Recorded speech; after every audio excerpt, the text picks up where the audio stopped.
오늘도 하나님의 말씀을 통하여 우리가 또 새로운 시각과 생각들을 갖는 귀한 복된 시간이 되기를 원합니다.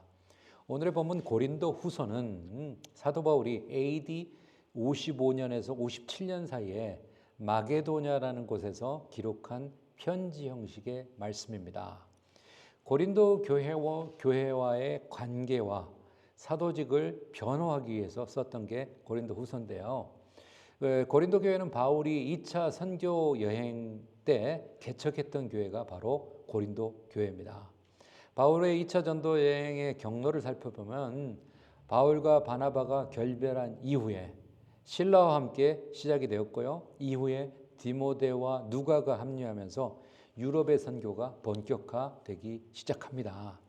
고린도 교회는 비록 바울이 개척을 했지만 이후에 여러 가지 문제들을 직면해요. 분열과 도덕적인 타락, 거짓 사도들의 등장 이런 걸로 해서 바울과 갈등을 겪습니다. 고린도전서를 보낸 후에도 교회 내 문제는 완전히 해결되지 않았고 바울의 사도성을 이렇게 부정하는 거짓 사도들이 영향력을 행사를 했고요. 또 바울을 비방했습니다. 이에 바울은 눈물의 편지를 보내고 디도를 통해서 교회의 회복의 소식을 들은 후에 고린도 후서를 기록합니다. 그래서 고린도 후서는 크게 두 가지 주제로 볼 수 있는데 하나는 사도의 정체성과 사역의 본질, 즉 사도 바울이 자신의 사도권을 변호하고 있고요. 사도는 인간적인 권력이나 능력이 아니라 하나님의 부르심과 십자가의 정신으로 세워졌다라고 하는 그런 내용이고요. 두 번째 주제는 화해의 사역, 즉 하나님과의 화해, 그리고 성도들 간의 화해를 통해서 교회를 회복하는 게 중요하다라고 가르치고 있는 게 고린도서의 두 가지 이렇게 주제입니다. 이런 맥락에서 우리가 볼 때 고린도서 5장은 바울의 신앙 고백과 사역의 핵심적인 메시지를 담고 있는데 조금 더 구체적으로 보면 1절부터 10절까지는 장막과 영원한 집, 거기에 대해서 다루고 있고요. 현재의 육체는 장막과 같지만 장차 하나님께서 영원한 집을 주신다라고 하는 내용이 1절부터 10절까지 담겨져 있는 내용이고요. 11절부터 15절까지는 그리스도의 사랑이 우리를 강권하신다. 우리는 그리스도를 위해서 살며 또 세상의 방식이 아닌 하나님의 기준으로 살아야 된다라고 하는 걸 얘기하고 있고요. 16절부터 21절, 이제 오늘의 본문은 그래요. 새로운 피조물과 화해의 사역에 대해서 얘기를 합니다. 즉 그리스도 안에서 우리는 새로운 피조물이 되었는데 하나님과 세상을 화해시키는 사명을 우리는 받았다라고 하는 내용을 강조하고 있는 그런 내용입니다. 크게 이제 고린도후서의 그 아웃라인을 우리를 봤고요. 이것을 통해서 우리는 또 오늘의 주신 하나님의 말씀을 한번 살펴보도록 하겠습니다. 오늘은 사순절 세 번째 주일입니다.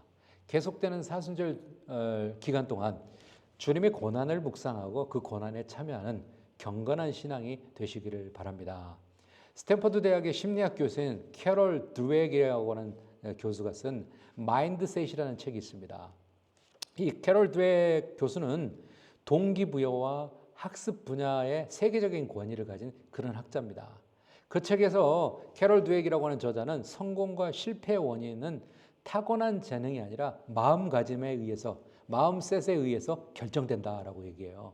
그러면서 고정형 마인드셋과 그리고 성장형 마인드셋의 이 두 가지의 차이를 설명을 합니다. 그리고 어떻게 하면 성장형 마인드셋을 우리가 가질 것인가라고 하는 것을 이 책은 얘기해요. 고정형 마인드를 가진 사람들은 사람의 지능과 능력은 타고난 것이다. 변하지 않는다라고 믿는 사고 방식이고요. 반면에 성장형 마인드셋은 노력과 학습을 통해서 능력을 키울 수 있다라고 하는 그런 사고 방식이라는 거죠. 또한 고정형 마인드셋은 가진 사람은 실패를 두려워하고 도전하기를 꺼려하는 그런 성향을 가지고 있다고 해요. 그러나 성장형 마인드셋을 가진 사람은 실패를 학습의 기회로 삼고 지속적으로 노력하는 자세를 가지고 있다는 거죠. 그러면 이제 마인드셋은 주로 어느 분야에서 이게 역할을 하냐? 교육과 비즈니스와 스포츠와 예술과 인간관계 등에서 성장형 마인드셋을 가진 사람들이 성공적으로 살더라라는 게 통계적으로 나왔다는 거죠. 예를 들어서 우리가 잘 알고 있는 마이클 조던이나 빌 게이츠나 토마스 에디슨의 사례들을 통해서 꾸준한 노력과 도전의 정신을 그 중요성을 이 책은 강조하고 있습니다. 저자는 성장형 마인드셋을 기르는 방법으로 도전을 즐기는 태도를 찾기, 또 실패를 성장의 기회로 삼기, 또 지속적인 학습과 개선을 목표로 삼기, 노력과 과정을 집중하는 환경을 만들기를 제시를 하고 있습니다. 그래서 이 책은 성공의 핵심은 타고난 재능이 아니라 성장하려고 하는 태도, 또 성장의 마인드셋을 변화하면 더 큰 가능성이 열어갈 수 있다라고 얘기를 합니다. 실패는 배움의 과정이고 끊임없는 노력과 개선을 통해서 누구나 성장할 수 있다는 메시지를 이 책은 주고 있습니다. 우리의 신앙도 어떤 지점에 머물러 있는 게 아닙니다. 그리스도의 장성한 분량에 이르기까지 자라가야 된다는 거죠. 우리의 신앙이 한 자리에 머물러 있지 않고 성장하기 위해서는 무엇보다도 우리의 시선, 우리의 시각을 바꿀 필요가 있다는 거예요. 우리가 바라보는 눈길, 우리가 바라보고 판단하는 그 기준이 달라져야 된다는 거죠. 그래서 오늘의 말씀은 이러한 관점을 달리하고 세상을 볼 수 있기를 권면하고 있다는 거죠. 그렇다면 어떻게 하면 우리의 관점을 바꾸고 다름의 방식으로 살아갈 수 있을까? 크게 세 가지로 볼 수 있는데요. 첫째, 그러므로 이제부터라는 신앙이 되어야 된다는 거예요. 본문 16절, 17절에 보면 제일 먼저 보면 그러므로 우리가 이제부터는 이렇게 얘기를 하죠.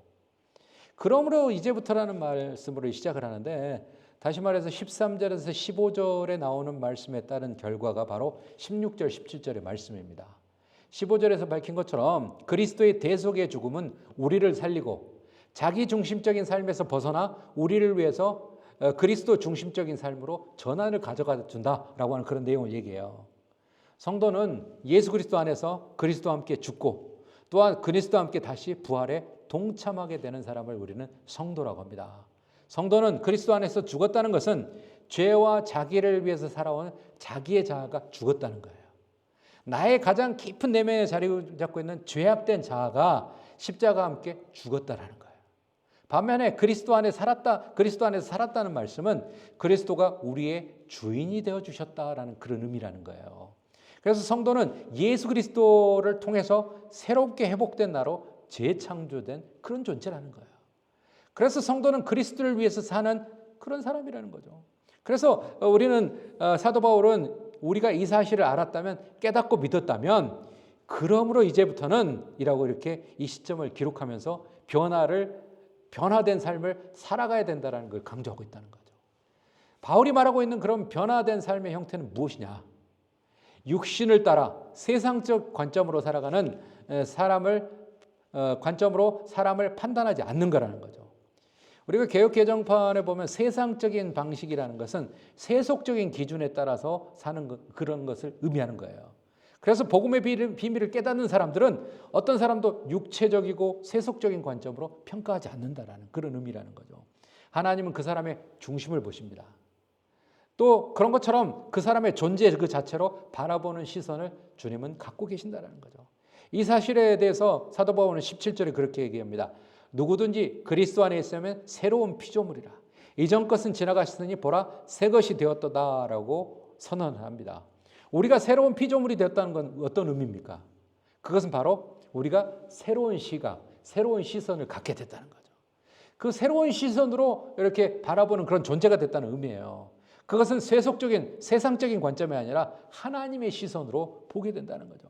하나님의 시선은 어떤 선입관이나 편견을 가지고 있지 않습니다. 외모로 보는 관점이 아닙니다. 그 사람 존재 자체를 보는 그런 관점이 바로 하나님의 시선이고 하나님의 관점이라는 거죠. 그러나 우리는 그렇지 않잖아요. 많이 보면 그 사람의 외모적인 거, 주변적인 걸 보면서 그 사람을 판단하잖아요.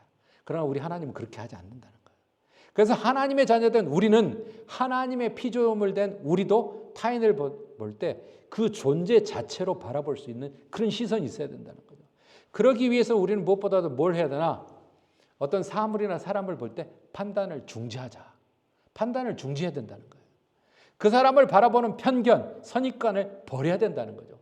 그리고 그 사람 자체를 인정하고 대면할 수 있어야 된다는 거죠. 하나님은 이렇게 우리를 바라보실 때 어떤 선입관이나 판단하는 기준으로 보시는 게 아니라 하나님의 자녀로서 그 존재 자체를 귀하게 여기신다는 거죠. 그 사람 존재 자체에 주목하시는 분이 바로 우리 하나님이라는 거죠. 이것이 바로 우리를 향하신 하나님의 사랑입니다. 사도 바울도 예전에는 예수 그리스도를 바라볼 때 세상적인 관점으로 바라봤습니다. 그러나 이제는 그렇지 않다고 고백을 하죠. 16절 중반절에 그렇게 얘기합니다.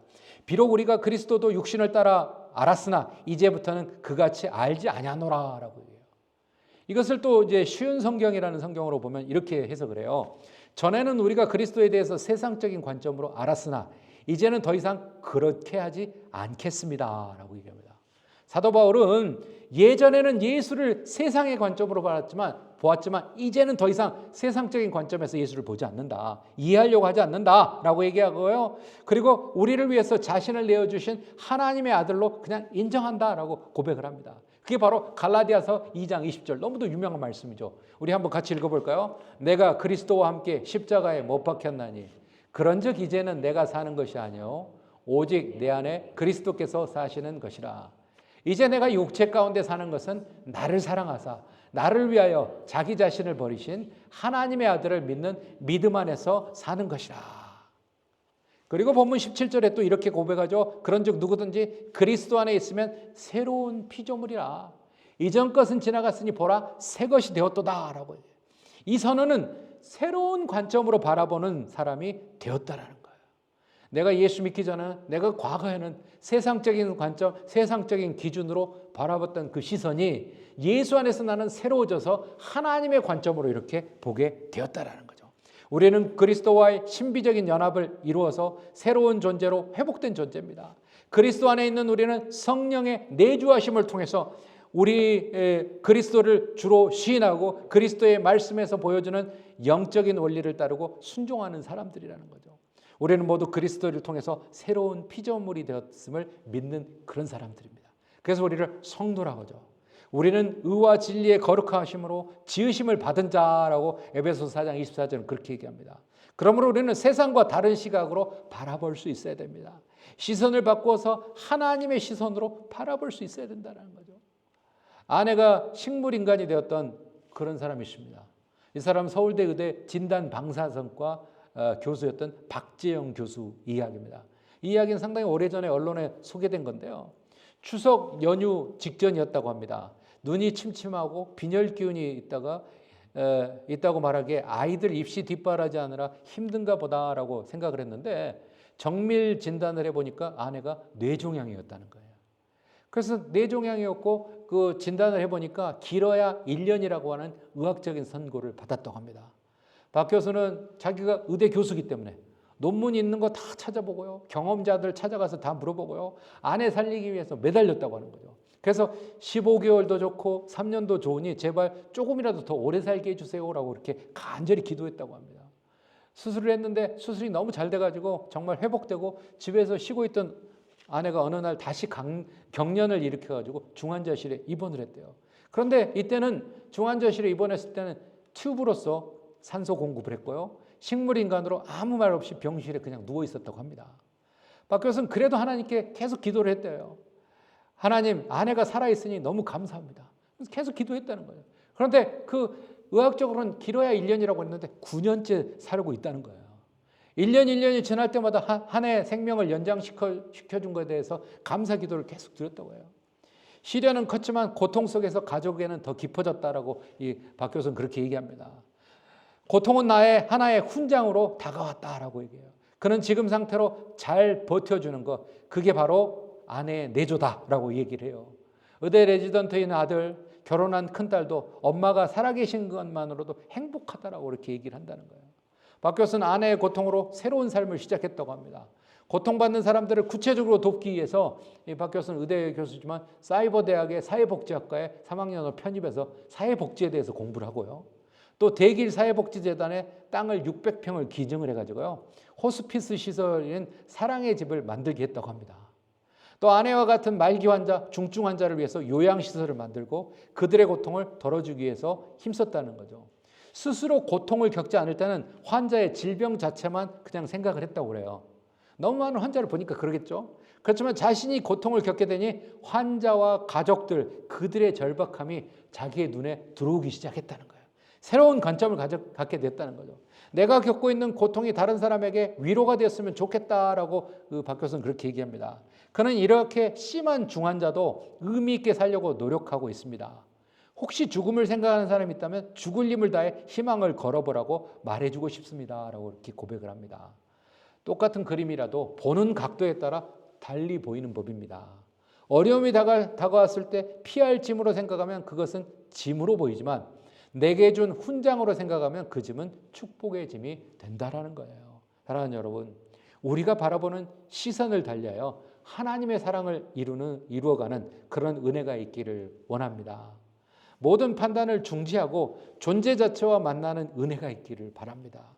그래야 우리의 관계가 더욱 회복되고 아름다운 관계로 이루어지는 은혜가 있기를 바랍니다. 둘째로는 디아코니아의 삶을 살아야 됩니다. 본문 18절 19절에 얘기하죠. 모든 것이 하나님께로서 나았으며 그가 그리스도로 말미암아 우리를 자기와 화목하게 하시고 또 우리에게 화목하게 하는 직분을 주셨으니 곧 하나님께서 그리스도 안에 계시사 세상을 자기와 화목하게 하시며 그들의 죄를 그들에게 돌리지 아니하시고 화목하게 하는 말씀을 우리에게 부탁하셨느니라 라고 얘기합니다. 바울은 이 모든 것이 하나님에게서 나왔다라고 선언합니다. 여기서 모든 것은 새로운 창조의 결과를 말합니다. 이 새로운 창조의 결과가 모든 것의 근원이 되시는 하나님에게서부터 나왔다라는 거예요. 모든 것이 하나님께 속해 있다는 거죠. 다시 말해서 새 창조는 인간의 어떤 행위나 계획 속에서 되어진 게 아니라 하나님으로부터만 만들어지고 창조되었다는 걸 얘기하는 거죠. 하나님으로부터 나온 새로운 창조의 결과로 회복된 성도에게 하나님께서 화목하게 하는 사명을 주셨다는 거죠. 따라서 성도는 하나님으로부터 화목하게 하는 사명을 받은 자인지. 그래서 우리 크리스천들이 가면 분쟁이 있고 어려움이 있고 다툼이 있는 곳에 평화가 있어야 되고요. 우리가 그곳에 머물므로써 그곳이 정말 아름다운 공동체로 바뀔 수 있어야 된다는 거죠. 바울은 화목하게 하는 창조의 원리는 하나님께서 그리스도를 통해서 죄인된 우리와 화목하게 하셨다라고 이렇게 증언을 합니다. 그 화목으로 화목하게 된 성도들은 당연히 화목하게 하는 사명을 감당해야 되는 직분을 우리는 받았다는 거예요. 그래서 여기서 직분이라는 것은 디아코니아, 즉 바로 섬김과 봉사의 의미를 말합니다. 그래서 성도는 타인이 하나님과 화목하게 될 수 있도록 섬기는 사람이에요. 왜? 하나님을 모르는 사람들은 하나님을 모르기 때문에 하나님과 화목하지 못해요. 하나님과 등 돌리고 그런 사는 사람이라는 거죠.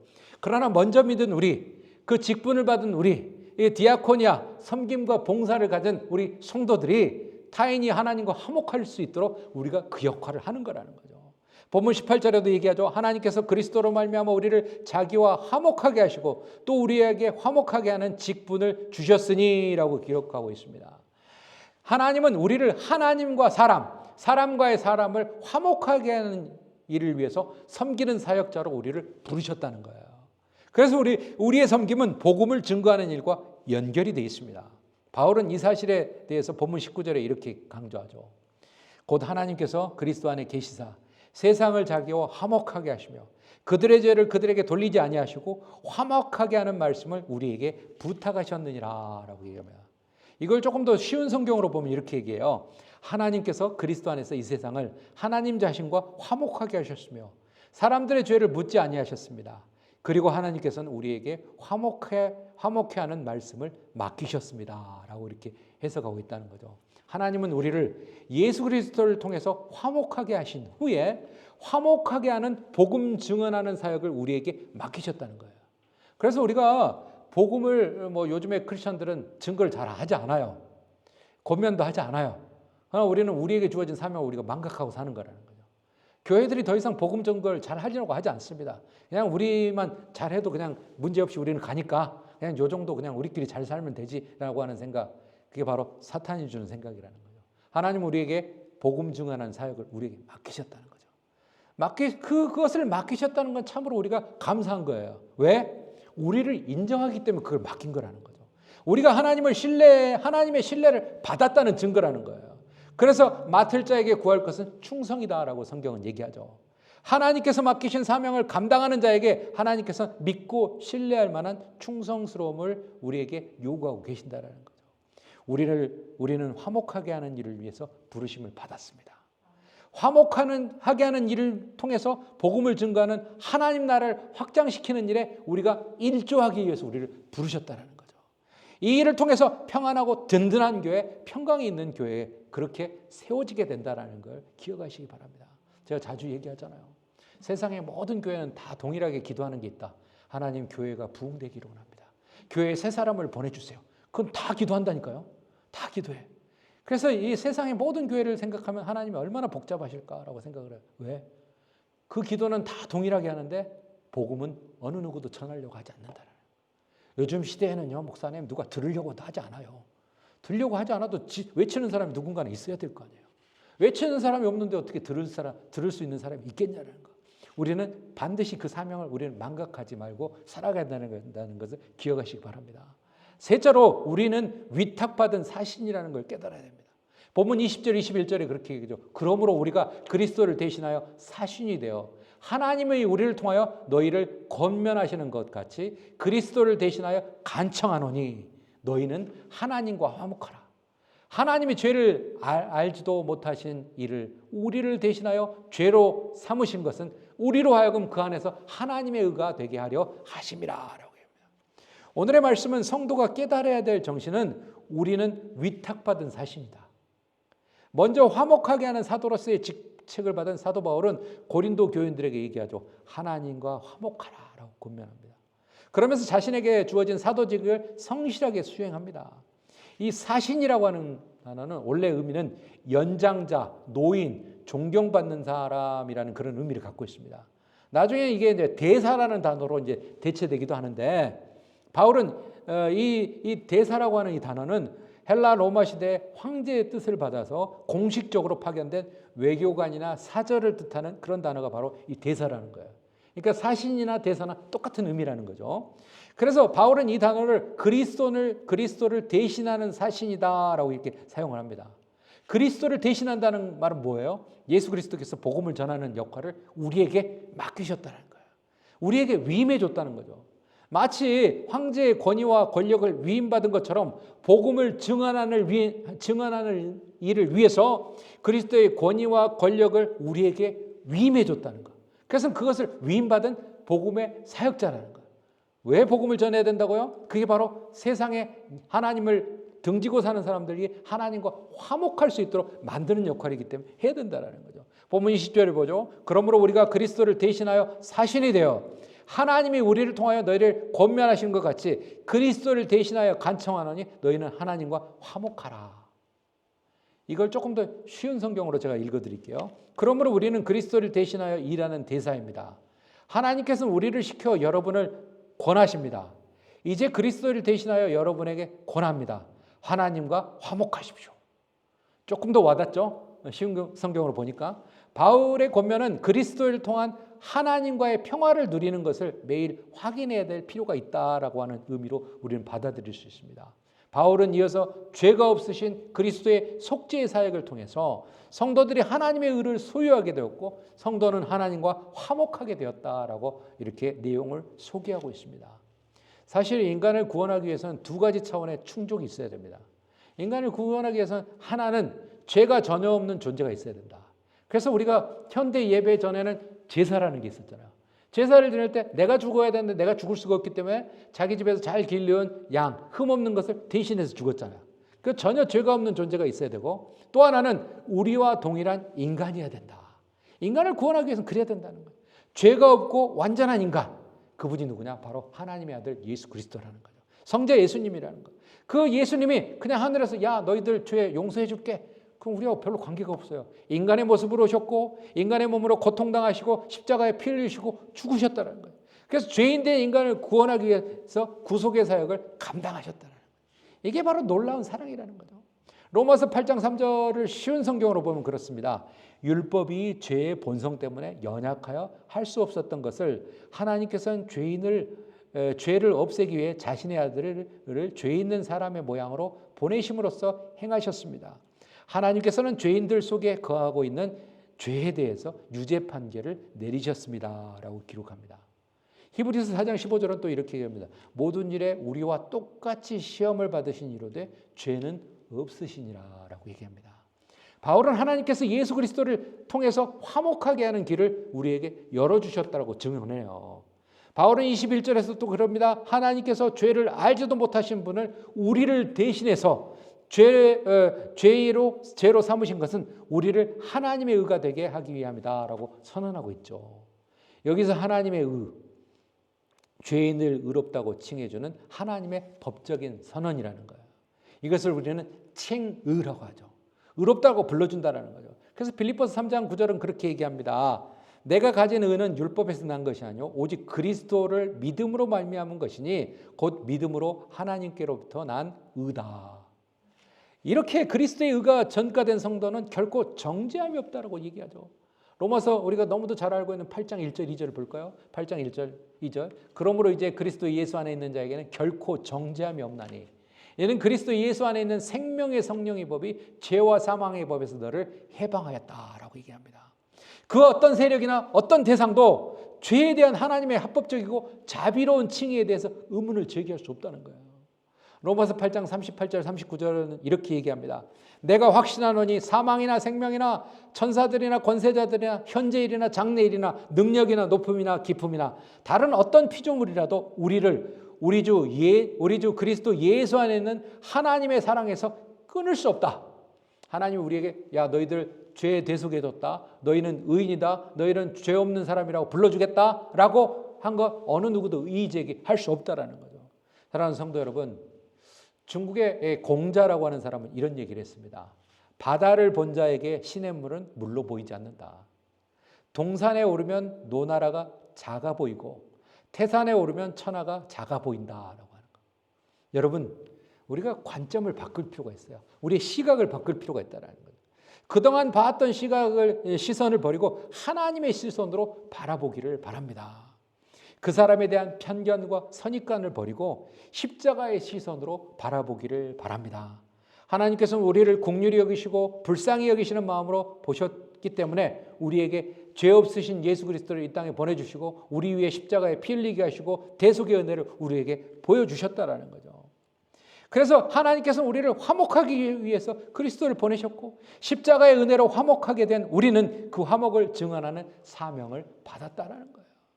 위임받은 사도로서 위임받은 사신으로 위임받은 대사로 세우셨다는 거죠.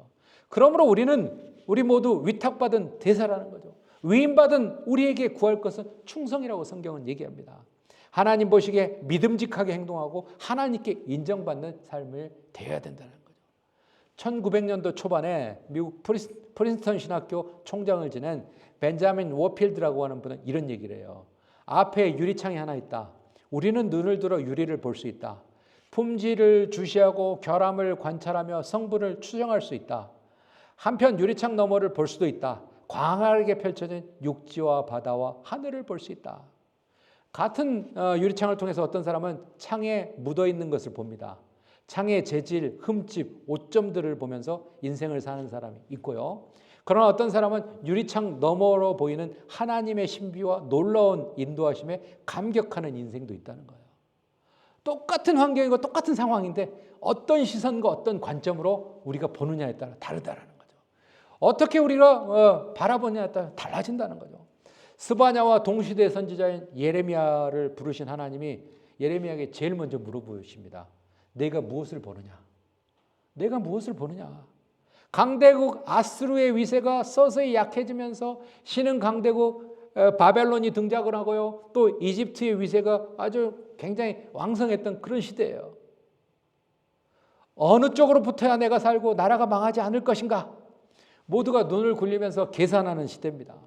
위기 상황에서는 강대국이 잘 보이고요. 힘 있는 사람들과 권력 있는 사람들과 높은 자리에 있는 사람들이 더 잘 보이는 게 일반적인 현상입니다. 하나님을 대신할 것이 참 많은 시대예요. 하나님보다 더 눈에 들어오는 것이 참 많은 시대에 하나님은 우리에게 묻습니다. 내가 무엇을 보느냐? 무엇을 보느냐? 사랑하는 성도 여러분, 오늘 우리는 우리의 관점을 바꾸고 세상을 볼 수가 있어야 됩니다. 화목하게 하는 관점에서 세상을 바라보고 위탁받은 대사로서의 관점을 가지고 세상을 바라볼 수 있고 사람을 바라볼 수 있어야 된다는 거죠. 그래서 우리의 시선이 머무는 곳에 하나님의 은혜가 머물고 우리의 시선이 머무는 곳에 구원의 은혜가 일어나야 됩니다. 그래야 해서 하나님께 잘했다 칭찬받는 삶이 되어야 될 줄로 믿습니다. 사순절을 통해서 이런 은혜가 우리 모두에게 임하기를 축원합니다. 기도하겠습니다. 거룩하신 하나님, 우리는 정말 죄인이지만 하나님께서 죄를 알 수 없는 죄가 없으신 예수 그리스도를 이 땅에 보내주시고 그분을 통해서 우리가 죄의 대속의 은혜를 누리게 도와주시고 우리를 불쌍히 여기신 하나님의 은혜로 우리는 죄 없다 칭함을 받게 되었습니다.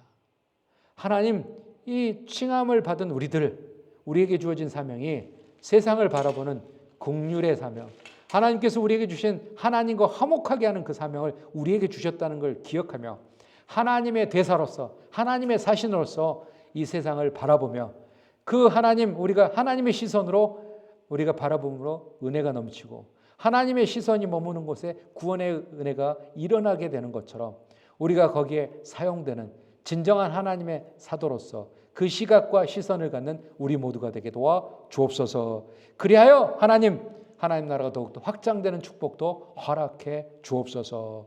예수 그리스도 이름 받들어 간절히 기도하옵나이다. 아멘.